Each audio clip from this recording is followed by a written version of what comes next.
சார்பாக உங்கள் அனைவரையும் அன்போடு வரவேற்கிறோம். அதனாலும் கூட எங்கள் மத்தியில பாஸ்டர் கிருபா அவங்க இருக்கிறாங்க. தேவனுடைய ஊடகம், கடவுளுடைய ஊடகம் என்று சொல்லி நாங்கள் தொடர்ந்து நாங்கள் வேதத்தை கற்றுக்கொண்டு வருகிறோம். Pastor, welcome pastor. இது உங்களுடைய நேரமாயிருக்கு. Price the Lord. கர்த்தருடைய பரிசுத்தமுள்ள நாமத்துக்கு மகிமை உண்டாவதாக. இந்த அதிகாலை வேளையில் இணைப்பில் இருக்கின்ற உங்கள் அனைவருக்கும் காலை வணக்கத்தை தெரிவித்துக் கொள்கின்றேன். கர்த்தர் நல்லவர். கடந்த நாட்கள் பூராவும் கண்ணின் மணி போல பாதுகாத்து மீண்டும் ஒரு அதிகாலை பொழுதை காணுவதற்கும், குறிப்பாக நாம் அனைவரும் தேவ சமூகத்தில் இணைந்து அவரை துதித்து பாடி அவருடைய மகத்துவமுள்ள வார்த்தையை கேட்பதற்கும் தேவன் நமக்கு கிருபை பாராட்டி இருக்கிறார். கர்த்தர் நல்லவர். கர்த்தருக்கு ஸ்தோத்திரம். தொடர்ந்து நாம் கடவுளுடைய ஊடகம் என்னும் தலைப்பில் அநேக காரியங்களை கற்று வருகிறோம்.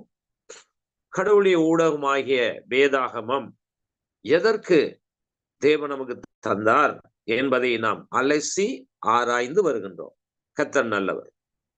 தொடர்ந்து இந்த நாளிலே கூட நாம் வேதத்தை கவனிக்கும் பொழுது குறிப்பாக நான் கடந்த 2 ஆண்டுகளாக இந்த விடுதலையின் ஊழியத்தில் நிறைய செய்திகளை கொடுத்திருக்கின்றேன். நீங்கள் கவனித்திருப்பீர்கள். தொடர்ச்சியாய் நீங்கள் கேட்பீர்கள் என்றால் அதை நீங்கள் கவனித்திருப்பீர்கள். ஆனால் அதுல எந்த விதத்திலும் நான் பொருளாதாரத்தை பற்றி பேசுவதில்லை, அல்லது உலக காரியத்தை பற்றி, அல்லது வெறும் வரலாறை பற்றி, அல்லது சில கதைகளை சொல்லி காலத்தை கடத்தவில்லை. என் மனசாட்சிக்கும் பரிசுத்த ஆவியானுடைய சாட்சியோடு கூட தெளிவாய் சத்தியங்கள் மத்தியில் இதில் நீங்கள் கவனிக்கக்கூடும். பொருளாதாரத்தை பற்றி பேசுவதில்லை. அப்ப இவர் நல்ல வசதி வாய்ப்போடு இருக்கிறாரோ, அப்ப இவருக்கு பொருளாதாரம் தேவையில்லையோ, பணம் தேவையில்லையோ என்று யோசிக்கலாம். பிரியமானவர்களே, எனக்கு நிறைய பாடுகள் உண்டு.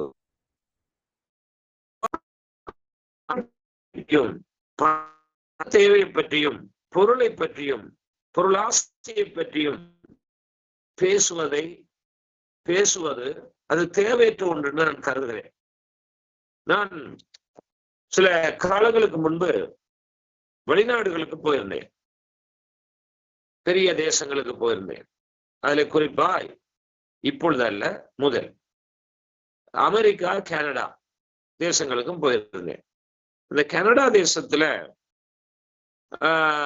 நான் அழைக்கப்பட்ட பொழுது அந்த பயன்படுத்துகின்ற ஊழியர் பாஸ்டர் சொல்லுவார், ஐயா, நீங்க உங்களை பற்றியும் உங்களுடைய தேவைகளை பற்றியும்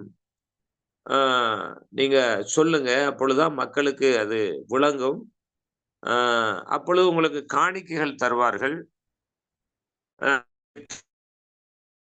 சொல்லுவார். அது தவறு இல்லை, அவர் சொன்னது.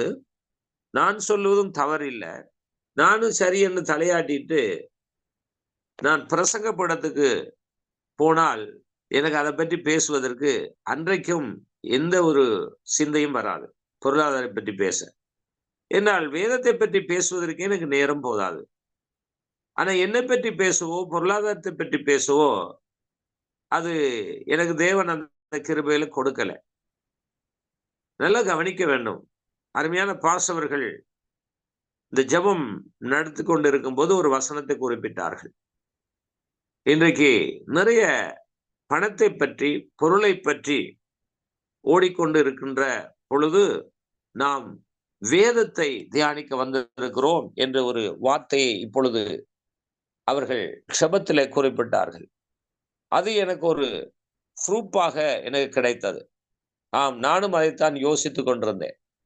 ஆகவே அன்பானவர்களே, பிரியமானவர்களே, இன்னைக்கு பணத்தை பற்றியும் பொருளை பற்றியும் உலகத்தை பற்றியும் வரலாறை பற்றியும் பேசி பேசி காலத்தை கடத்தி த லைஃப் ஆஃப் எண்ட், அதாவது வாழ்க்கையின் முடிவில் நாம என்னத்தை சிந்திக்க போறோம், எங்க போறோம், அது பரிதாபமாக முடியும். நான் அதை பேசுவதில்லை. ஏன் தேவையில்லை? ஏன் அது தேவையா என்றால் ஒன்றே ஒன்றுதான். வேதத்தை நாம் நன்கு கவனித்தோமானால், வேதத்தை அறிந்தோமானால் இவைகளை நாம் பேச மாட்டோம். ஏனென்றால் இந்த சொல்லுவார்கள் அல்லவா, ஒரு மாட்டுக்கு ஒரு சூடு, ஒரு பெண்ணுக்கு ஒரு வாயோ ஏதொன்று சொல்லுவார்கள். தமிழ்ல பழமொழி சொல்லுவார்கள், அறிந்திருப்பீர்கள். அப்படி தெரிந்தால் நீங்கள் அதை பற்றி சொல்லுங்கள் கொஞ்சம். என்ன, நான் தவறா சொல்லலாம்? அந்த பழமொழி தெரியுமா உங்களுக்கு? யாராவது சொல்லுங்க தெரிந்திருந்தால். என்ன எல்லாம் மௌனம் ஆயிட்டீங்க? Praise Lord. ஒரு மாட்டுக்கு ஒரு சூடுங்கிறது தெரியும் தெரியுமா சார். சொல்லுங்க. ஆனா இன்னொன்னு சொன்னது எனக்கு வழங்கல. இல்ல, நல்ல மாட்டுக்கு ஒரு சூடும் நல்ல பெண்ணு என்று ஏதோ சொல்லுவாங்கல்ல, அது தெரியுமா? தெரியல பாஸ்டர். யாருக்காவது தெரியுமா? தெரியல பாஸ்டர். தெரியாது. ஒருத்தருக்கும் தெரியாதா?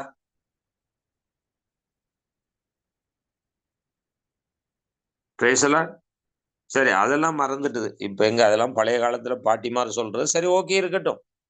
ரைட். நான் என்ன சொல்ல வருகிறேன் என்றால், தேவனுடைய ஒரே ஒரு வார்த்தை பெரிய ஒரு அற்புதத்தை கொண்டு வரும் என்பதை ஏன் இன்றைய கிறிஸ்தவம் அறியாமல் இருக்கிறது? பாருங்கள், அந்த 100க்கு அதிபதி அவருடைய காரியத்தை நாம் பரிசுத்த வேதாகமத்தில் கவனிக்கும் பொழுது, அந்த 100க்கு அதிபதி அங்கே கத்துன்னு கத்தல, உருண்டு பிறளல, உபவாசம் பண்ணல, எழுப்புதல் கூட்டத்துக்கு போக இல்லை, எதையுமே செய்யல. ஆனால் ஒன்றே ஒன்று அவர் அறிந்திருந்தார். இயேசுவினுடைய ஒரு வார்த்தையில என்னுடைய வேலைக்காரனுக்கு சுகம் கிடைக்கும். அந்த அந்த 100க்கு அதிபதி சொல்லி அனுப்பியிருந்தான், போதகரே, நீர் என்னுடைய வீட்டுக்கு வருவதற்கு தகுதி இல்லை, நான் உண்மையற்றவன், ஆனால் நீரோ உண்மையுள்ளவர். உண்மையற்றவனுடைய வீட்டிற்கு வருவதற்கு உண்மையுள்ளவருக்கு எந்த விதமான இதுக்கும் கிடையாது. பட் ஆனால் அப்படிப்பட்ட ஒரு மனுஷனுக்கும் நீங்க உதவி செய்வீங்க, அதனால நீங்க வர வேண்டாம், ஒரே ஒரு வார்த்தை மட்டும் சொல்லுங்கள், சொல்லும் என்னுடைய வேலைக்காரனுக்கு எல்லாம் சரியாகிவிடும். ஒரு ஆமென் சொல்ல மாட்டீங்களா? ஒரே ஒரு வார்த்தை. ஒரே ஒரு வார்த்தை. 1000 வார்த்தையெல்லாம் வேண்டாம், அடுக்கு மொழியெல்லாம் வேண்டாம், ஒரே ஒரு வார்த்தை சொல்லுங்க, என் வேலைக்காரன் சுகமாவான். அப்ப இந்த 100க்கு அதிபதியினுடைய காரியத்தை கொஞ்சம் கவனித்து பாருங்க. ஆனா அதை பற்றி பாடல்கள்லாம் இருக்கு. 100க்கு அதிபதி என்று பாடெல்லாம் பாடுகிறோம். ஆனா 100க்கு அதிபதியினுடைய அந்த செயலை கவனிக்க தவறுகிறோம். அந்த 100க்கு அதிபதியினுடைய இதயத்தை பார்க்க நாம தவறுகிறோம். பிரியமானவர்களே, ஒரே ஒரு சிங்கிள் வேர்டு, ஒரே ஒரு வார்த்தை மட்டும் சொல்லுங்க, என் வேலைக்காரன் சுகமாவான். பிரியமான, எத்தனை வார்த்தைகள் நாம் கேட்டுக்கொண்டிருக்கிறோம், எத்தனை வாக்குத்தத்தங்களை அள்ளி குவித்துக் கொண்டிருக்கிறோம், எத்தனை பிரசங்கங்கள் ஒரு பாஸ்டர் பண்றது போதாதென்று எத்தனை பாஸ்டர் 100 பாஸ்டர் பண்ணி இதை கேட்டிருக்கிறோம். சில பேர் 1000 பாஸ்டருடைய பிரசங்கங்களையும் கேட்டிருக்கிறார்கள். ஏதாவது ஒரு சேஞ்ச் ஆயிருக்கா? ஒரு மாற்றம் உண்டாயிருக்கா? பாருங்கள், ஒரு கூட்டத்துக்கு போகிறோம், ஒரு சுவிசேஷ கூட்டம் ஒன்று வைக்கிறார்கள் வைப்போமே, அந்த கூட்டத்துக்கு புதிய விசுவாசிகளை அல்லது பழைய விசுவாசிகளை எல்லாரும் சேர்ந்து போகிறார்கள், கூட்டத்துக்கு போகிறார்கள், போதகர்களும் போகிறார்கள். அங்கே கூட்டத்திலே பிரசங்கம் பண்ணுகிற அந்த பிரசங்கி என்ன பிரசங்கம் பண்றார்? கவலைப்படாதீர்கள், ஆண்டவர் உங்கள் வியாதியை குணமாக்குகிறார், உங்களுடைய கவலை கண்ணீரை மாற்றுகிறார், உங்கள் துக்கம் சந்தோஷமாய் மாறுகின்றது, மற்றும் உங்களுடைய பொருளாதார பிரச்சனை நீங்குகிறது, நீங்க பிரச்சனையோடு வருகிறவர்கள் கையை உயர்த்தி காண்பீங்கள் என்றால் கையை நிறைய பேர் உயர்த்துவார்கள். இப்பொழுது அவர் பிரசங்கம் பண்ணுவார், சொல்லுவார், கர்த்தர் உங்களுடைய துக்கத்தை மாற்றுகிறேன் என்று சொல்லுகிறார், உங்களுடைய பிரச்சனைக்கு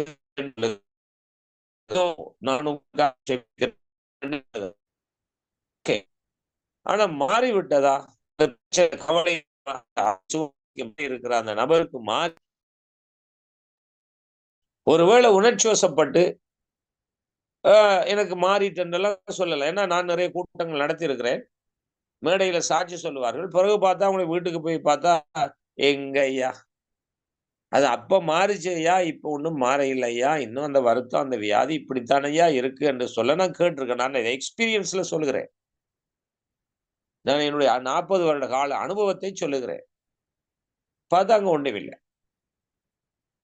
ஏன் நான் சொன்னாலோ அல்லது தேவதூதன் சொன்னாலோ அல்லது வார்த்தை சொன்னாலோ அந்த வார்த்தை எப்பொழுது வாழ்க்கையில் எரிய செய்யும் தெரியுமா? அந்த வார்த்தை நடக்கணும். அப்படி என்றால் என்ன அர்த்தம்? பொருளாதாரம் என்று வைத்துக் கொள்ளுவோம், அல்லது நம்முடைய பிரச்சனையை எடுத்துக்கொள்ளுவோம். இந்த பிரச்சனைக்கு கத்துன்னு கத்தி, அல்லது சின்ன பாஸ்டர் ஜெபம் பண்ணினா அது சரி வராது, எனவே பெரிய பாஸ்டர் இடத்துல போவோம், பிரபலமான ஒரு ஃபிகர் இடத்துல போவோம் என்று சொல்லி நீங்கள் எங்க போய் ஆழ்கடலுக்கு போனாலும், நீங்க எங்க போனாலும், அல்ல அந்த கூட்டம் இந்த கூட்டம் போனாலும், the permanent solution, அதாவது நிரந்தர தீர்வு உங்களுடைய பிரச்சனைக்கு நீங்களும் கத்தருந்தான் அதுக்கு தீர்வு காண முடியும். எத்தனை பேருக்கு நான் சொல்வது புரியுது? ஆமென். நீங்களும் கத்தருந்தான் தீர்வு காண முடியும். அப்படி என்றால் என்ன? தேவனுடைய வார்த்தையின் வல்லமை உங்களுக்குள்ளே வர வேண்டும். அந்த வார்த்தைக்கு நீங்க பாத்திரவானாய் நடக்க வேண்டும். அப்பொழுதுதானே நம்ம வாழ்க்கையில அற்புதம் நடக்கும். பொருளாதார பிரச்சனையோ அல்ல எதுவோ தீர்வு வரும். எப்பொழுது என்றால் நீங்கள் அந்த வார்த்தைக்குள்ள இருக்க வேண்டும், வார்த்தைக்குள்ள நீங்க கடந்து வர வேண்டும். அப்படி என்றால் என்ன அர்த்தம்? இப்பொழுது நான் உங்களுக்கு விளக்கத்தை தருகிறேன், வாசிக்கலாம். 28வது அதிகாரம் 1வது வசனம். உபாகம் 28:1.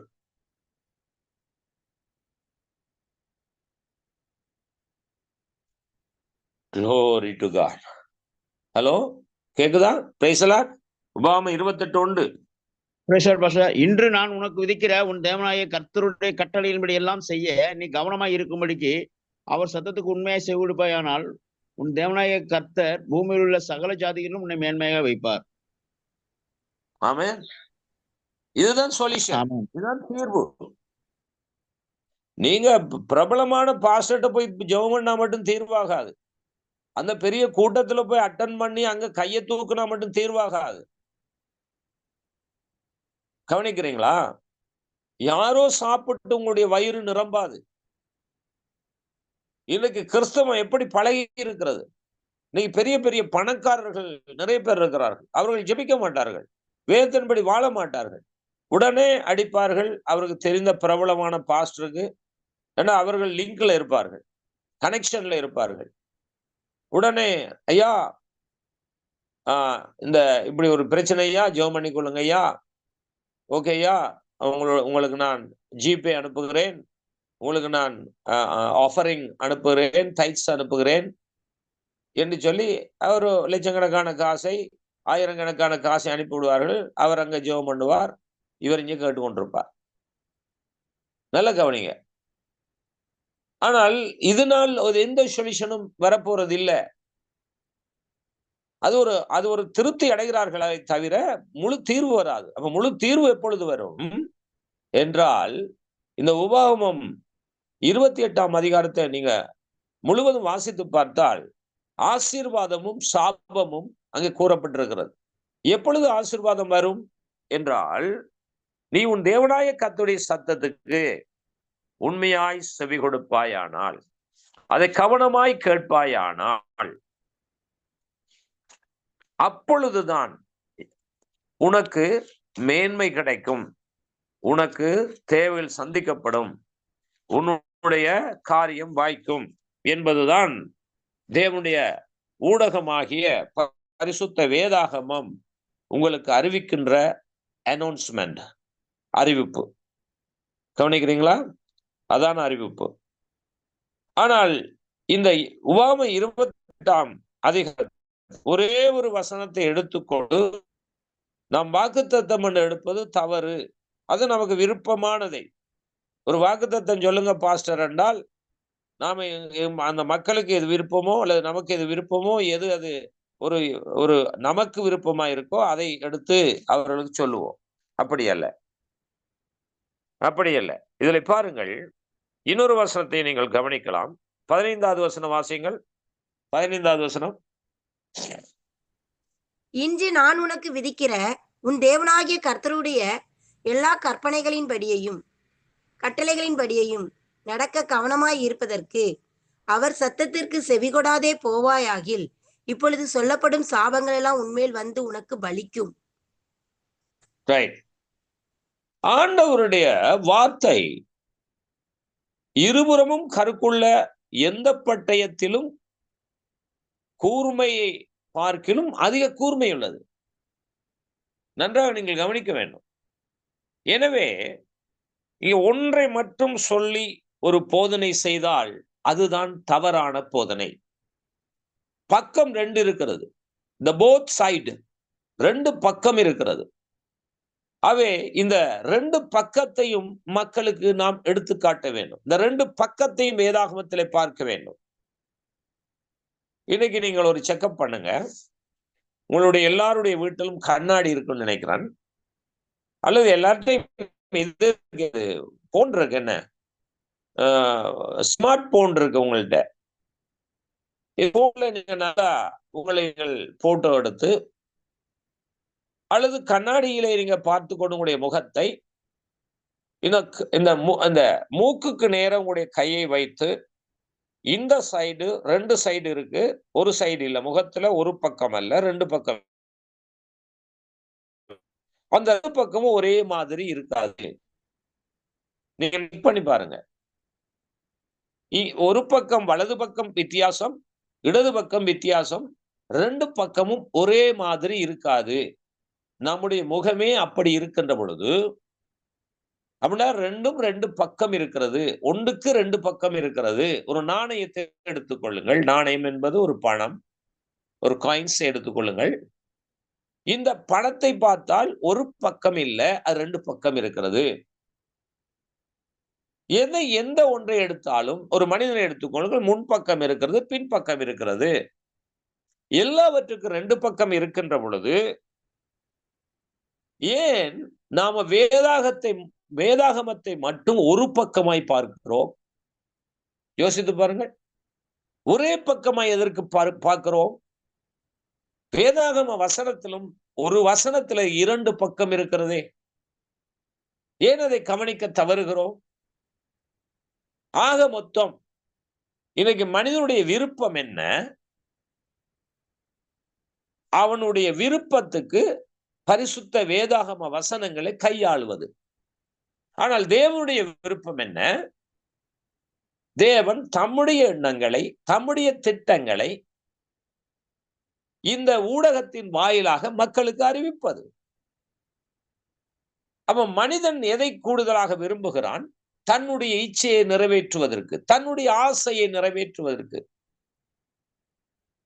இதிலே வேதத்தை நன்றாக கற்றுக்கொண்டால், வேதத்தை ஆழமாக நீங்கள் ஆராய்ந்து பார்த்தால் தேவனுடைய எண்ணங்களையும் தேவனுடைய விருப்பங்களையும் நீங்கள் அறிந்து கொள்ளலாம். எனவே இந்த பொருளாதாரத்தை பற்றி நாம் பேசுகின்ற பொழுது அதுக்காக ஜெபிக்கலாமா? ஜெபிக்கலாம். அதை பற்றி யோசிக்கலாமா? யோசிக்கலாம். அது தவறில்லை. ஆனால் வாயை திறந்தால் A to Z வரைக்கும் இந்த பொருளாதாரத்தையே பற்றி பேசிக்கொண்டிருப்போம் என்றால் அப்ப அங்க என்ன இருக்கிறது? பிரச்சனை இருக்கிறது. பொருளாதாரம் இன்னும் தீர்வடையவில்லை. எப்பொழுது தீர்வடையும்? கவனிங்கள். எப்பொழுது தீர்வடையும்? தேவனுடைய கரம், கர்த்தர் வீட்டை கட்டாராகில் கட்டுவருடைய பிரயாசம் விருதா. கர்த்தர் நகரத்தை காவலராகில் காக்கருடைய பிரயாசம் விருதா. கவனிக்கிறீங்களா? விதைக்கிறவனாலும் அல்ல, நீர் பாய்ச்சுகிறவனாலும் அல்ல, விளைய செய்கிற தேவனாலே எல்லாம் ஆகும். மனிதனால் கூடாதது தேவனால் கூடும். அப்ப இந்த பொருளாதாரத்தை பற்றி நாம் கவனிக்கும் இடத்துல தேவனுடைய ஆசீர்வாதமே ஐஸ்வர்யத்தை தரும். அதனுடைய வேதனையை கூட்டார். உங்களுக்கு 500 ரூபாய் இருக்கலாம், 5000 ரூபாய் இருக்கலாம், 50,000 ரூபாய் இருக்கலாம், 5 லட்சம் ரூபாய் இருக்கலாம், 5 கோடி ரூபாய் இருக்கலாம். இதுல தேவனுடைய கரம் இருந்தால் நமக்கு ஒரு சந்தோஷத்தையும் சமாதானத்தையும் ஒரு நிம்மதியும் திருப்தியும் தரும். போதும் என்கின்ற மனதுடனே கூட தேவ பக்தியே மிகுந்த ஆதாயம். அப்ப 500 ரூபாய் இருக்கா போதும். கவனிங்க, 500 ரூபாய் இருக்கா போதும். அப்ப போதும் என்கிற மனதுடனே கூடிய தேவ பக்தியே ஆதாயம். 5 கோடி ரூபாயை வைத்துக்கொண்டு போதாது போதாது போதாதண்டா அங்க நிம்மதி கிடைக்குமா? அங்க தேவனுடைய கரம் அங்க இருக்கிறதா? இல்ல இல்ல. யோசித்து பாருங்கள். தேவன் இயேசு கிறிஸ்து சீசர்களை அழைத்து ஊழியத்துக்கு போங்கன்னு சொன்னார். போற நேரம் வழியில பண பையவோ தடியை எதையாவது ஒரு மாற்று வஸ்திரத்தை கூட கொண்டு போக வேண்டாம்னு சொன்னார். கவனிங்க. அப்ப அவர்கள் ஊழியம் செய்துட்டு திருப்பி வந்தார்கள். ஆண்டவர் கேட்டார், உங்களுக்கு ஏதாவது குறைவா இருந்ததா? இல்ல ஆண்டவரே, ஒன்றுமே குறையவில்லை, ஒன்றுமே குறைவில்லை, எல்லாம் திருப்தியா இருந்தது. அப்ப இந்த இடத்துக்கு நான் முன்னேற வேண்டும். எந்த இடத்துக்கு? அதுக்காக நான் தவறாய் முழங்கிக் கொள்ளாதீங்க. சில நேரம் நீங்க ஒன்வேயா பிரசங்கம் கேட்கிறவங்க இருக்கிறார்கள், பிரசங்கம் பண்ணுகிறவங்க இருக்கிறார்கள். நான் சொல்லுகிற கருத்தை கவனிங்க. அப்படி என்றா பாஸ்டர் உங்கள்கிட்ட 2 ட்ரெஸ் இல்லையா? நீங்க உங்கள்கிட்ட காசு வைக்கிற மணி பர்ஸ் இல்லையா என்றெல்லாம் கேட்கலாம். எல்லாம் இருக்கு. நான் சொல்ல வருகிறது என்ன? தேவன் என்னுடைய வாழ்க்கையில, என்னுடைய பொருளாதாரத்துல, என்னுடைய தொழிலில, என்னுடைய வியாபாரத்துல, என்னுடைய பிரயாணத்துல, என்னுடைய குடும்பத்துல, என்னுடைய சபையில தேவன் இருந்தால் திருப்தியா இருக்கும். அதைத்தான் சொல்ல வருகிறேன். அவ தேவனுக்கே முதலிடம் கொடுக்க வேண்டும். கவனிக்கிறீங்களா? அப்படி என்றால் வேதாகமத்தை நீங்கள் ஒன் வே, ஒத்த ரூட்டாக, ஒரு வழி பயணமாக, ஒரு வழி பாதையாக நீங்கள் பார்க்க கூடாது. ஒரு வசனத்துல 3 முனைகள் இருக்கிறது. கவனிக்கிறீங்களா? ஒரு வசனத்துல 3 பக்கங்கள் இருக்கிறது. 2 பக்கம் இல்ல, 3 பக்கங்கள் இருக்கிறது. கேக்குதா? Praise the Lord. Amen. Price the Lord pastor. Okay, எல்லாரும் ஒரு அல்லேலூயா சொல்லுங்களேன். அல்லேலூயா. அல்லேலூயா. அல்லேலூயா. அல்லேலூயா. அல்லேலூயா. அல்லேலூயா. அல்லேலூயா.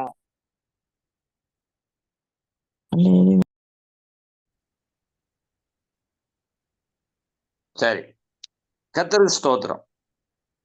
கொஞ்சம் விழிப்பா இருப்போம், தெளிவா இருப்போம். ஏன்னா குளிர்காலம், குளிராயிருக்கும். போர்வைக்குள்ள எத்தனை பேர் இருக்கிறீங்களோ தெரியாது.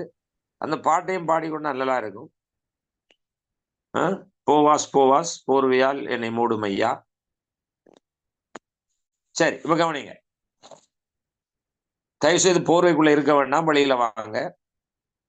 ரைட், இப்ப கவனிங்க. இப்ப இந்த பொருளாதாரத்தை பற்றி என்ன பைபிள் சொல்லுது? அதாவது நான் சொல்ல வர உங்களுக்கு புரிகிறதா? நமக்கு கிடைக்கிற ஒரு 500 ரூபான்னு வைத்துக் கொள்ளுங்க. அந்த 500 ரூபாயில கர்த்தருடைய கரம் இருக்கும் என்றால் எங்களுக்கு அது போதுமானதா இருக்கும். 5 கோடி ரூபாய் இருக்குன்னு வைங்க, கர்த்தருடைய கரம் அங்கே இல்லாவிட்டால் போதும் என்று சொல்ல முடியாது. ஆகவே இந்த பொருளாதாரத்தை பற்றி நான் பேசுவதில்லை. என்ன காரணம் என்றால், எனக்கு தேவைகள் உண்டு. ஆனால் ஏன் என்று சொன்னால், அதை விட தேவன் பெரியவர்.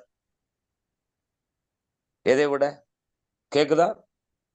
ஆமென். பொருளாதாரத்தை விட தேவன் பெரியவர். எத்தனை பேர் நம்புறீங்க? ஆமென். ஆமென். ஆமென். ஆமென். ஆமென். அவ பொருளாதாரம் பெருசா, தேவன் பெருசா? பொருளாதாரம் முக்கியமா, தேவன் முக்கியமா? தேவன் தான் முக்கியம். அப்ப நாம தேவன் முக்கியம் என்று சொல்லுகிற நாம் எதற்கு முக்கியத்துவம் கொடுக்கணும்? தேவனுடைய வார்த்தைக்கு. தேவனுடைய வார்த்தை. ஆமென். அப்ப தேவனுடைய வார்த்தைக்கு முக்கியத்துவம் கொடுத்தா நம்மை அவர் பார்த்துக் கொள்வார். அவர் ஏகோவாயிரே பார்த்துக் கொள்வார். ரைட். இப்பொழுது ஆபிரகாம் பக்கம் வருவோம். ஆபிரகாமுக்கு வாக்குத்தத்தத்தின்படி கொடுக்கப்பட்ட ஈசாக்கு. இந்த ஈசாக்கை ஆண்டவர் என்ன செய்யறா? பலியிட கொண்டு போய் மோரியா மலையில நீ பலியிட வேண்டும் என்று சொல்லுகிறார். ஆனால் ஆபிரகாம் எனக்கு வேற பிள்ளை இல்லையே, சந்ததி இல்லையே என்றெல்லாம் யோசிக்காமல் தேவனுக்கு முக்கியத்துவம் கொடுத்து முதல் இடம் கொடுத்து தேவன் சொன்ன வாக்குக்கு கீழ்ப்படிந்து அந்த ஈசாக்கை பலியிட கொண்டு போனார். கவனிக்கிறீங்களா? ஆனால் நடந்தது என்ன? அவர் பார்த்துக்குவார். பிள்ளையா பார்த்துக்குவார், பொருளாதாரமா பார்த்து கொள்ளுவார், என்னுடைய காரியமா பார்த்து கொள்ளுவார். அப்ப நாம அவருக்கு முக்கியத்துவம் கொடுத்து முதலிடம் கொடுப்போம் என்றால் அங்க நாங்கள் நிறைய அற்புதங்களை, அதிசயங்களை பெற்றுக்கொள்ள முடியும். இதுதான் சத்தியம், இதுதான் வார்த்தை.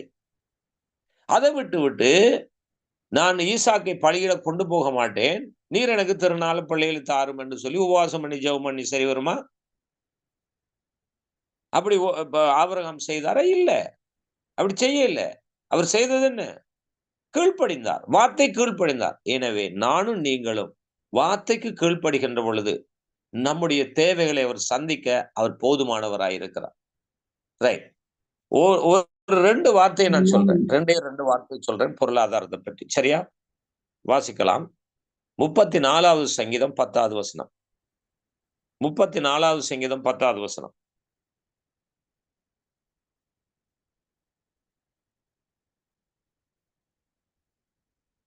சிங்கக்குட்டிகள் தாழ்ச்சி அடைந்து பட்டினியாய் இருக்கும், கர்த்தரை தேடுகிறவர்களுக்கோ ஒரு நன்மையும் குறைவுபடாது. அவ்வளவுதான். ஆனா பாட்டு பாடுவோம், வசனத்தையும் சொல்லுவோம். இப்ப இது மனப்பாடமாகவும் தெரியல இருக்கும் இந்த வசனம். ரைட். இந்த வசனத்துல என்ன சொல்ல வருகிறது? என்ன அது? ஆண்டவருடைய அவருடைய ஊடகம் இங்கே என்ன உங்களுக்கு தகவல் கொடுக்க வருகிறது? என்ன இன்ஃபர்மேஷன் கொடுக்க வருகிறது? இந்த வார்த்தை கூடாக என்ன கொடுக்கிறது? சிங்கக்குட்டிகள் தாழ்ச்சி அடைந்து பட்டினியா இருக்கும், கர்த்தரை தேடுவர்களுக்கோ ஒரு நன்மையும் குறைபடாது. அப்படி என்றால் ஏன் நமக்கு குறைபடுது? அங்க என்ன நடந்திருக்கு?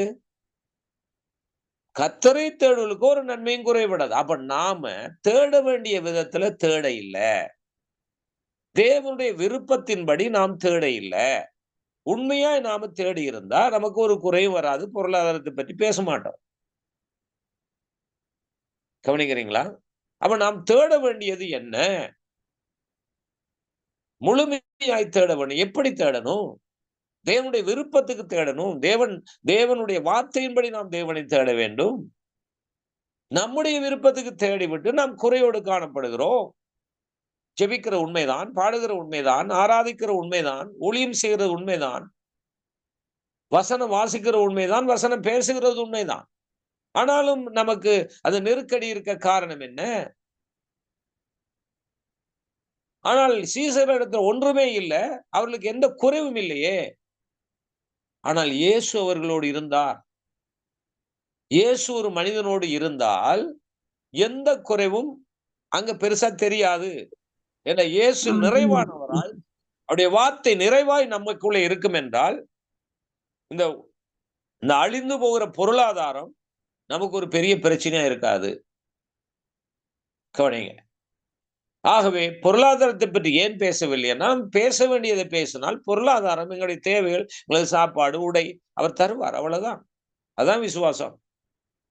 ஆக பொருளாதாரத்தை பற்றியே நாம எந்த மீட்டிங்கு போனாலும் அதை பற்றியே கேட்கிறது, அதை பற்றியே இந்த குறிகாரன், இந்த சாஸ்திரக்காரன் சொல்வது போல யாரும் தலையில கை வச்சு சொல்ல மாட்டார்களா என்று ஏங்குகிற ஒரு சமூகம் இருக்கிறதே. என்றைக்கு இந்த சமூகம் திருந்த போகிறது? நான் போன முறை சொன்னது போல அரசியல்வாதிகள் கூட்டங்களை சேர்க்கிறார்கள் பாருங்க. அரசியல்வாதிகள் கூட்டங்களை சேர்க்கிறார்கள். எப்படி? ஒரு மைதானத்துல அரசியல்வாதிகள் கூட்டம் நடந்தால் அவருடைய டாக்கெட் எதிர்கட்சி மற்ற கட்சிக்காரன் கூட்டின கூட்டத்தை பார்க்கிலும் இங்கே என்னுடைய மீட்டிங்ல அதிக கூட்டம் வர வேண்டும், அதுக்கு நான் டார்கெட் பண்ண வேண்டும் என்று அவன் என்ன செய்கிறார்கள், போக்குவரத்து வசதி ஏற்படுத்தி கொடுக்கிறார்கள். அடுத்து சாப்பாடு கொடுக்கிறார்கள். ஏன் பணம் கொடுத்தும் கூட்டிக் கொண்டு வந்து ஒரு கூட்டத்தை நிரப்பி காட்டுகிறார்கள். அது வேஸ்ட். அவன் சும்மா சாப்பாட்டுக்கு வந்தவன், வேடிக்கை பார்க்க வந்தவன், அந்த அரசியல் தலைவருக்கு உண்மையா இருக்க முடியுமா? அதுபோலதான் இன்றைக்கு திருச்சபைகள் என்ன செய்கிறது? இந்த இணைப்புல அன்பு தம்பி கிருபா என்று சொல்லி ஒரு தம்பி இருக்கிறார். அவரோடு ஒரு 4-5 நாள் நாங்கள் ஒன்றாய் இங்கே ஒரு வேலை செய்து கொண்டிருக்கிறோம். ரைட். அவர் நேற்று கூட ஒரு வார்த்தையை சொன்னார்.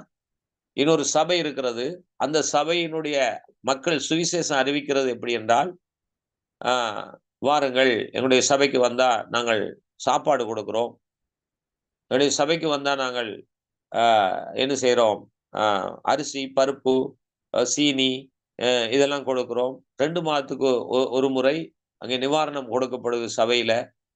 இதுதானா சொல்லுகிற சத்தியம், சுவிசேஷம். ஆனா நிறைய சனம் அங்க போகுது, நிறைய மக்கள் போகிறார்கள். இப்ப எதுக்கு போகிறார்கள்? யோசித்துப்பா, எதுக்கு போகிறார்கள்? ஆனா எங்களை பொறுத்த மட்டும் நான் 1987 நான் சபை ஆரம்பித்தேன். 1987 சபை ஆரம்பித்தேன். அந்த நேரத்துல எங்களுடைய ஊர்ல 3 சபை தான் இருந்தது. ஒன்று கத்தோலிக்க திருச்சபை, இன்னொன்று தென்னிந்திய திருச்சபை, அடுத்தது நாங்க மட்டும்தான்.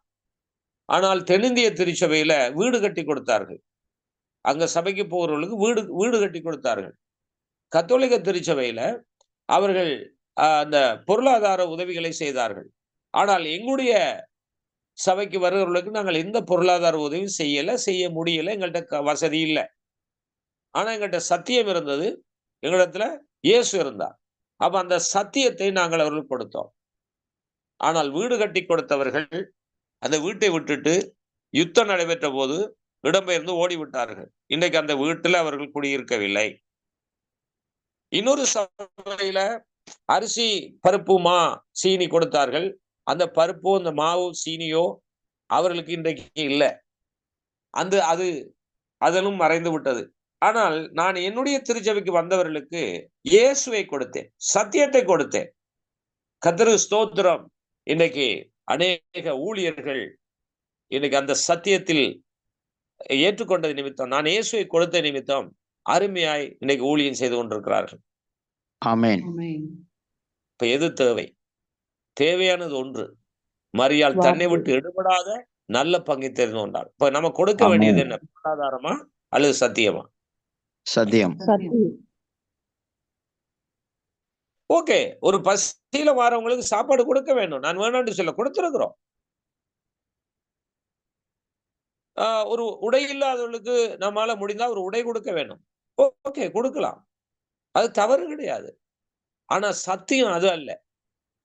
ஒரு சாப்பாடு கொடுப்பதோ ஒரு உதவி செய்வதோ அது சத்தியம் இல்லை. சில பேர் சத்தியம் எப்படி சொல்லுவார்கள் என்றால், அந்த சபையினுடைய போதகரை, அந்த சபையை குற்றஞ்சாட்டி, அந்த சபை சரியில்லை, அந்த போதகர் சரியில்லை, அந்த சிஸ்டர் சரியில்லை, எங்களுடைய பாஸ்டர் நல்லவர், எங்களுடைய பாஸ்டர் வல்லவர், எங்களுடைய சபை நல்ல சிறந்த சபை, இங்கே வாங்க, அப்படியும் சுவிசேஷத்தை அறிவிக்கிறார்கள். ஆனா அங்க ஜனம் கூடலாம். அப்ப வஞ்சகத்துல, பொறாமையில, சூதுவாதுல, கோபத்துல, கசப்புல ஒரு ஒரு ஒரு மனிதன் கிறிஸ்துவுக்குள் கட்டப்பட முடியுமா? இல்ல. சத்தியத்துக்குள்ள ஒருவன் கட்டப்பட வேண்டும். சத்தியத்தை ஒருவனுக்கு கொடுக்கும் போது அவன் விடுதலை அடைவான். சத்தியம்தான் விடுதலையாக்கும். மற்றபடி பொருளாதாரம் என்பது அது மாமிசத்துக்குரியது. அது நாம இருந்தா கொடுக்கலாம், இல்லாட்டா விட்டுற வேண்டியதுதான். நாம கொடுக்க வேண்டியது என்ன? இயேசு. இன்றைக்கும் அருமையா இருக்கும் ஒரு சபை இருக்கிறது. இப்ப 15ஆம் தேதி நான் அந்த திருமணனுடைய அந்த ஊழியக்காரனுடைய மகனுடைய திருமணத்துக்கு போறேன். அவரை நான் தான் கிறிஸ்துவுக்குள்ளே பெற்றெடுத்து ஞானஸ்தானம் கொடுத்து அவரை உருவாக்கினேன். உண்மையாக இன்றைக்கு வரைக்கும் அவருக்கு நான் எந்த பணத்தையும் கொடுக்கல. ஆனா அவருக்கு கொடுத்ததெல்லாம் நான் இயேசுவை, சத்தியத்தை, கிறிஸ்துவை கொடுத்தேன். இன்னைக்கு பாருங்க, அவர் அருமையாய் பெரிய ஒரு சபையை கட்டி, நல்ல பெரிய ஒரு கூட்டத்தை கூட்டி, நல்ல குடும்பமும் நல்ல ஆசீர்வாதமாக, பொருளாதாரத்துல ஏழ்மையாத்தான் இருந்தார்கள், கஷ்டப்பட்டு கொண்டுதான் இருந்தார்கள். இன்னைக்கு நல்ல நல்ல நல்ல ஒரு ஆசீர்வாதமான நிலையில இருக்கிறார்கள். இன்னைக்கும் அவர் என்னை மறப்பதில்லை. சில பேர் என்னிடத்துல இருந்தவர்கள் மறந்து நன்றி கட்டு என்னை கண்டும் காணாமல் போகிறவர்கள் உண்டு. ஆனா அவர் இன்றைக்கு வரைக்கும் என்னை அவர் ஆவிக்குரிய தகப்பன் என்று முதலிடம் கொடுத்து எனக்கு முக்கியத்துவம் கொடுப்பார். ஆனா நான் அங்கேயே சபையில சொல்வேன், நான் என்னுடைய ஆவிக்குரிய சொல்லுவேன், என்னுடைய ஆவிக்குரிய பிள்ளைக்கு நான் எதையுமே கொடுக்கல, ஆனா கொடுக்க வேண்டியதை கொடுத்தேன். இயேசுவாகிய சொத்தை கொடுத்திருக்கிறேன். இயேசுவாகிய அது அழிந்து போகாத சொத்தை நான் கொடுத்திருக்கிறேன். இன்னைக்கு இவர் இயேசுவை வைத்துக்கொண்டு இன்னைக்கு இந்த அளவுக்கு அவர் ஆசீர்வாதமாக இருக்கிறார். நான் பணம் கொடுக்கவில்லை. பிரியமானவர்களே, ஒன்றை நீங்கள் கவனிக்க வேண்டும். பணத்தை விட இயேசு பெரியவர். பணத்தை விட இயேசு பெரியவர். யாருக்கு அப்படி தெரியலையா? ஆமென். ஆமென். ஆமென். இந்த உலகத்தை விட இயேசு பெரியவர். சத்தியம் பெரியவர். ஆமென். ஆகவே நாம் கொடுக்க வேண்டியதை கொடுத்தால் அவர்கள் பெற்றுக்கொள்வார்கள். ஜப்பான்ல ஒரு பழமொழி சொல்லுவார்களாம். அதாவது, உன்னிடத்துல ஒருவன் மீன் சாப்பிட ஆசையா இருக்கு, மீன் தாருங்கள் என்று கேட்டால் அவனுக்கு மீன் கடைசி வரைக்கும் கொடுக்காத. முன்னெடுத்த மீன் இருந்தால் கூட கொடுக்காத. ஆனா அவனுக்கு நீ மீன் எப்படி பிடிப்பது என்று கற்றுக்கொடு என்று சொல்லுவார்களாம். அது ஒரு பழமொழியாம் ஜப்பான்ல. நம்ம ஊர்ல என்ன பழமொழி யோசிச்சு பாருங்க. அதனால்தான் ஜப்பான் தேசம் இவ்வளவு முன்னேற்றத்துக்கான காரணம் என்ன? ஜப்பான் ஒரு நல்ல ஒரு முன்னேற்றம். ஜப்பான் பொருட்களுக்கு இன்றைக்கு வரைக்கும் சந்தையில நல்ல மதிப்பு இருக்கிறது. ஏன் அந்த அளவுக்கு ஜப்பான் முன்னேற்றம் அடைந்திருக்கு? காரணம் என்ன? யாரையும் சோம்பேறியாக்குவதில்லை, மீனை கொடுத்து சோம்பேறியாக்குவதில்லை, ஆனா மீன் பிடிக்க கற்றுக் கொடுத்திருக்கிறார்கள். எனவே அவனவன் பிழைத்துக் கொள்வான், அவனவன் தொழிலை செய்து பிழைத்துக் கொள்வான், அவனவன் தன் சொந்த காலில் இருந்து பிழைத்துக் கொள்ளுவான். ஆனா சோம்பேறியர்கள் என்ன செய்கிறார்கள்? அவர்களுக்கு சோத்தை கொடுத்து, அதை கொடுத்து, இதை கொடுத்து, அதை கொடுத்து அவர்களை சோம்பேறியாக வாழ விடாமல் வைத்திருக்கிறார்கள். யோசித்து பாருங்கள் பிரியமானவர்களே. அப்ப ஏன் பொருளாதாரத்தை பற்றி பேசுவதில்லை? வசனத்தை நாம் விசுவாசிக்கிறோம், அவ்வளவுதான். உண்மையாய் அவரை தேடினால் எந்த குறைவும் இல்லை. சிங்கக்குட்டிகள் தாழ்ச்சி அந்த பட்டினியா இருக்கும், கர்த்தரை தேடலுக்கோ ஒரு நன்மையும் குறைபடாது. அப்ப நான் உண்மையா நான் தேடுவேன் என்றால் என்னுடைய தேவை சந்திக்கப்படும். ஏன் தேவையை பற்றி நான் பேசிக் கொண்டிருக்கேன்? எத்தனை பேருக்கு புரியுது, விளங்குது?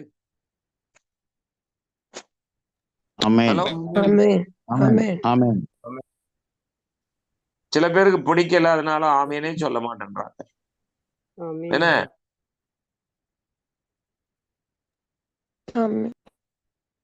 நம்முடைய தேவைகள் அவர் அறிந்திருக்கிறார். நம்முடைய இதயத்தை அவர் அறிகிறார். நம்முடைய சூழ்நிலையில் அவருக்கு தெரியும். நாம் செய்ய வேண்டியது என்ன?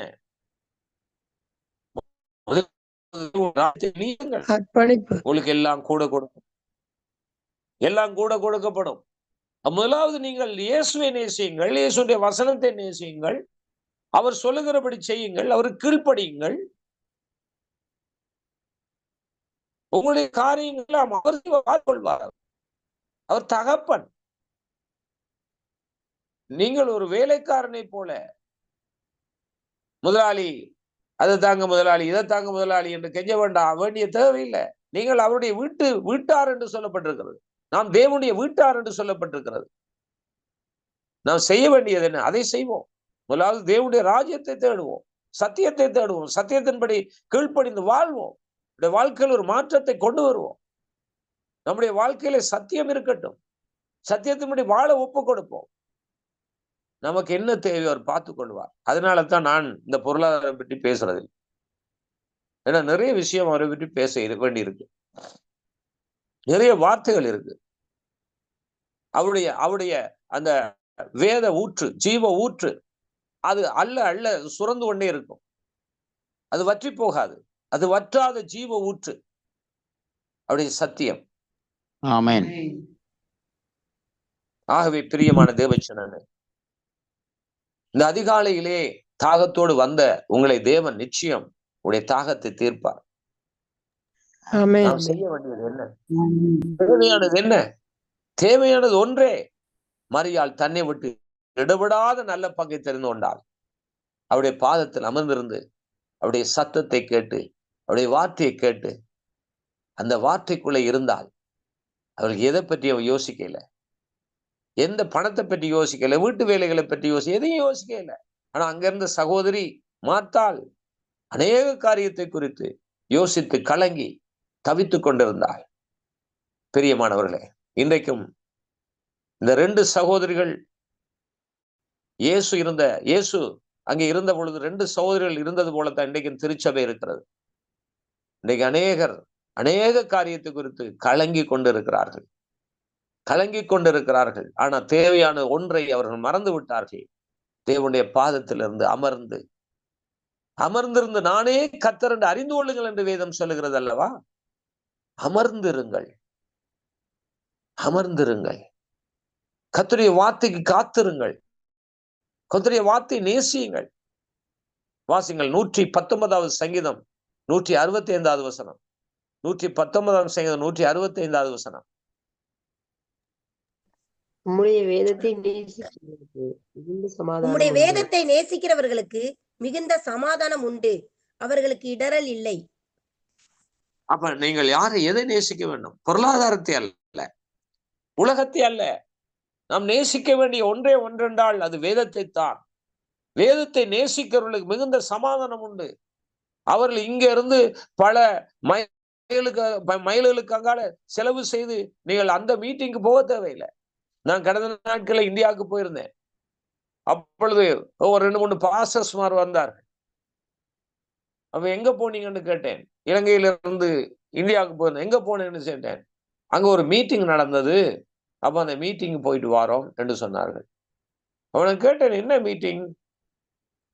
இல்ல அங்க ஒரு ஆசீர்வாத மீட்டிங் நடந்தது, போயிட்டு வாரோம். எனக்கு சிரிப்பா இருந்தது. போதகர் ஒரு மீட்டிங் போறது தவறு இல்லை, ஆனா அங்க போனா ஏதாவது கிடைக்கும் என்று போறது தவறு. ஒருவர் மீட்டிங் அழைப்புதல் கொடுத்திருந்தா நம்ம போகலாம், அதனால ஒரு தப்பும் கிடையாது. ஆனா அங்க போனாதான் எனக்கு ஆசீர்வாதம் கிடைக்கும், அங்க போனாதான் என்னுடைய ஆத்துமா செழுமையாகும், அங்க போனாதான் நான் பெரிய ஆளா வருவேன் என்பது தவறு தானே.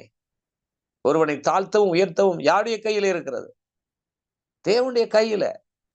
அப்ப தேவனை சார்ந்து இருப்பதை விட எதையோ ஒன்றை நாம் சார்ந்து இருக்கிறோமே, யாரையோ ஒருவரை சார்ந்து இருக்கிறோமே. அப்ப தேவன் தானே ஒருவனை கணப்படுத்து, அவனை கீழே தள்ளவும் அவர் கையில தானே இருக்கிறது. விளைச்சலே அவர் கையில தானே இருக்கிறது. நாம விதைக்கலாம், நீர் பாய்ச்சலாம். பவுல் அப்போஸ்தலன் கொரிந்தியர் நிருபத்துக்கு தெளிவாய் சொல்லுகிறார். நான் நட்டேன், அப்போலோ நீர் பாய்ச்சினான், ஆனால் விதைக்கிறவனாலும் அல்ல, நடுகிறவனாலும் அல்ல, நீர் பாய்ச்சுகிறவனாலும் அல்ல. நான் நட்டிருக்கலாம், ஆனா நீர் பாய்ச்சிருக்கலாம். விளைச்சல்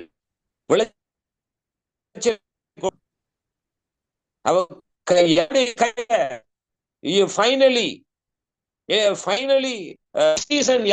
இருக்கு, தேவனுடைய கையில. ஆமென். அப்ப தேவனுக்கு தெரியும் இருந்தால் மட்டும்தான் தேவன் என்ன செய்வார்? அதை பிளஸ் பண்ணுவார், ஆஸ்வதிப்பார்.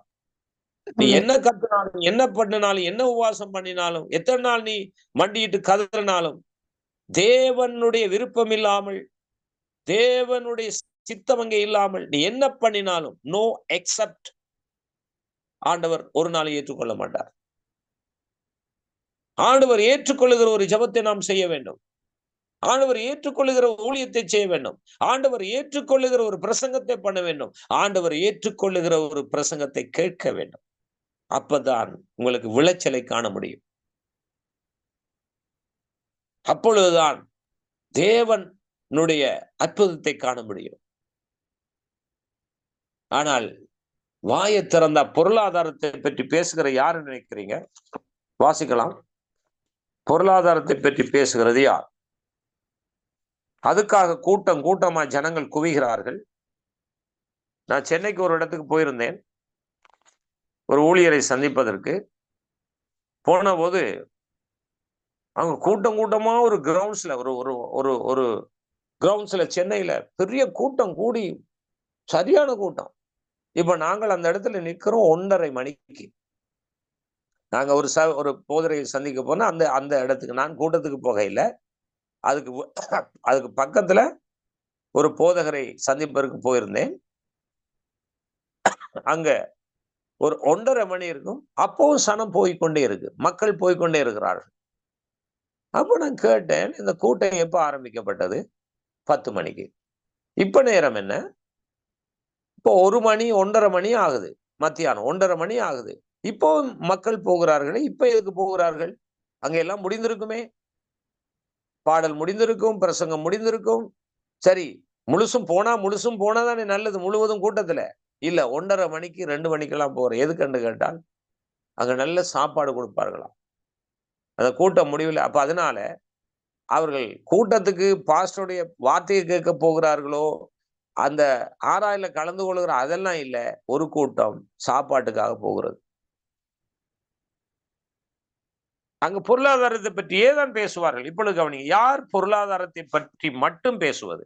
பொருளாதாரம் இருக்கிறது, முதலாவது தேவனுடைய ராஜ்யத்தை நீதியை தேடுங்கள், எல்லாம் உங்களுக்கு கூட கொடுக்கப்படும் என்று சொன்ன வார்த்தையை நம்ப வேண்டியதானே? முதலாவது அவரை தேட வேண்டியதானே? அவர்கிட்ட தானே சகல ஐஸ்வர்யமும் ஞானமும் நிலையான பொருளும் இருக்குன்னு சொல்லி நீதிமொழிகள்ல சொல்லப்படுகிறது.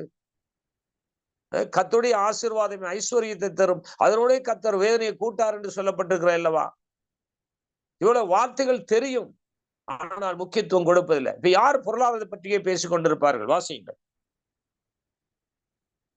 2 பேதுரு 1வது அதிகாரம், 2 பேதுரு 1வது அதிகாரம் 3வது வசனம். 3வது வசனம்.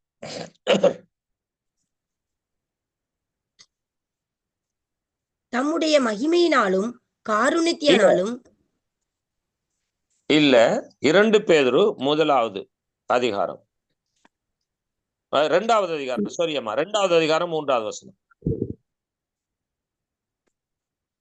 பொருளாசை உடையவர்களாய் தந்திரமான வார்த்தைகளால் உங்களை தங்களுக்கு ஆதாயமாக வசப்படுத்திக் கொள்வார்கள். பூர்வ காலம் முதல் அவர்களுக்கு விதிக்கப்பட்ட ஆக்கினை அயர்ந்திராது, அவர்களுடைய அழிவு உறங்காது. சரி, இங்க என்ன போதிக்கப்படுகிறதா? பொருளாசையுடையவர்களாய் தந்திரமான வார்த்தைகளால் உங்களுக்கு ஆதாயமாக வசப்படுத்திக் கொள்ளுவார்கள்.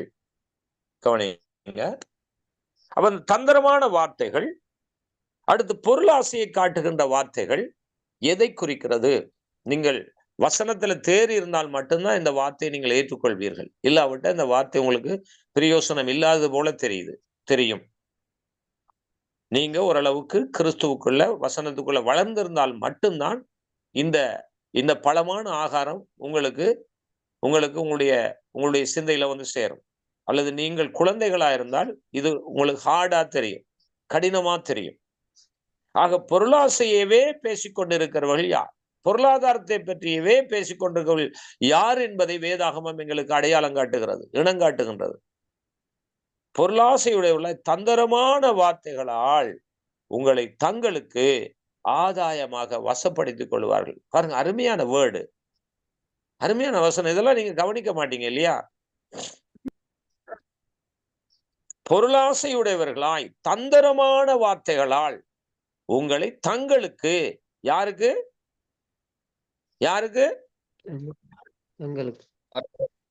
தங்களுக்கு, உங்களுக்கு இல்ல, தங்களுக்கு ஆதாயமாக வசப்படுத்திக் கொள்வார்கள். கவனிக்கிறீங்களா? இந்த வசப்படுத்திக் கொள்கிற வலையில நிறைய பேர் சிக்கி தவிக்கிறார்கள். தந்திரமான வார்த்தைகள். நம்மளையெல்லாம் பார்த்தா என்ன கோபக்காரன், பொல்லாத ஆள் போல இருக்கு. அவர்கள் சும்மா நைஸா வாழைப்பழத்துக்குள்ள ஊசி ஏத்துவார்கள். வயிற்றுல இருக்கிற பிள்ளை நழுவி விழுகிற மாதிரி பேசுவார்கள். ஆனா நமக்கு அப்படி பேச தெரியாது. அந்த தந்திரம் நம்மகிட்ட இல்ல. இந்த தந்திரம் பண்ணுகிறது யார்? தந்திரம் என்ற ஒரு வார்த்தை இங்கே சொல்லப்பட்டிருக்கு, அப்படித்தானே? தங்களுக்கு பொருளாசையுடையவளை தந்திரமாய், தந்திரம் என்றது யாருடைய வேலை? சத்ரு. ஆதாம் ஏவாளை பிசாசு எப்படி வஞ்சித்தான்? தந்திரமாய். அப்ப இன்றைக்கும் நாம் வாழ்ந்து கொண்டிருக்கிற அந்த கடைசி காலத்துல தந்திரத்தை நீங்கள் எப்படி கண்டுபிடிக்க வேண்டும், எப்படி நீங்கள் இனங்காண வேண்டும், அதுக்கு எப்படி நீங்கள் தப்பித்துக் கொள்ள வேண்டும், தந்திரத்தை கவனிங்க. நாங்க எல்லாம் சும்மா இடி முழக்கம் போல பேசுறோம், எங்களை யாருக்கும் பிடிக்காது, யாருக்கும் பிடிக்காது. உங்களுக்கும் பிடிக்காதா? பிடிக்கும் பாஸ்டர். மௌனம் சம்மதமா? பிடிக்கும் பாஸ்டர்.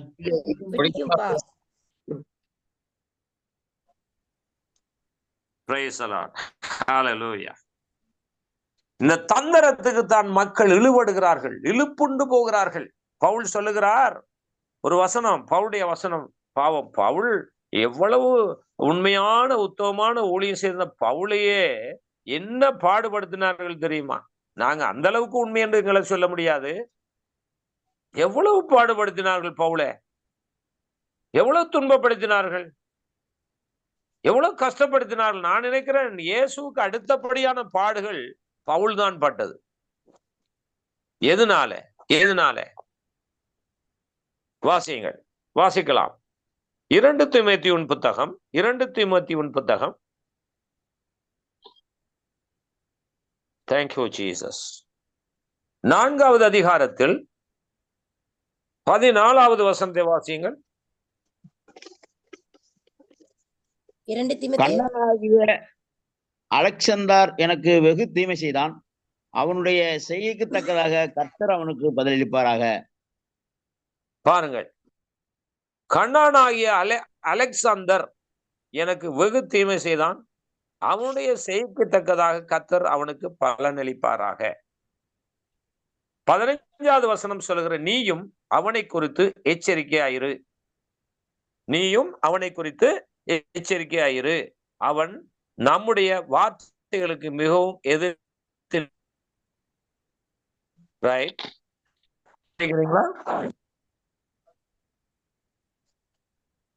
அப்ப பவுலுடைய காலத்திலேயே இந்த எதிர்த்து நிற்கிறவர்கள், குழப்பம் பண்ணுகிறவர்கள் இருக்கிறார்கள். எனவே தான் பவுல் அப்போஸ்தலன் தீமோத்தேயுவுக்கு எழுதிய நிருபத்தில் நீ எச்சரிக்கையாயிரு என்று எச்சரிக்கை விடுக்கிறார். கவனமாயிரு, என இப்படிப்பட்ட நபர்கள் அங்கே இருக்கிறார்கள். வெளிப்படுத்தல விசேஷத்துல வருகின்ற பொழுது அங்கேயும் நாம் பார்க்கக்கூடியதா இருக்கிறது, அங்கேயும் பார்க்கக்கூடியதா இருக்கிறது. வாசிக்கலாம். 2வது அதிகாரம், 2வது அதிகாரத்துல 14வது வசனம் வாசிங்கள். வெளிப்படுத்தல 2:14. ஆகிலும் சில காரியங்களை குறித்து உன் பேரில் எனக்கு குறைவு உண்டு. விக்கிரகங்களுக்கு படைத்தவைகளை புசிப்பதற்கும் வேசித்தனம் பண்ணுவதற்கும் ஏதுவான இடரலை இஸ்ரவேல் புத்திரர் முன்பாக போடும்படி பாலாக் என்பவனுக்கு போதனை செய்த பீலையாமுடைய போதகத்தை கை கொள்ளுகிறவர்கள் உன்னிடத்தில் உண்டு. ரைட், இப்ப கவனிச்சீங்களா?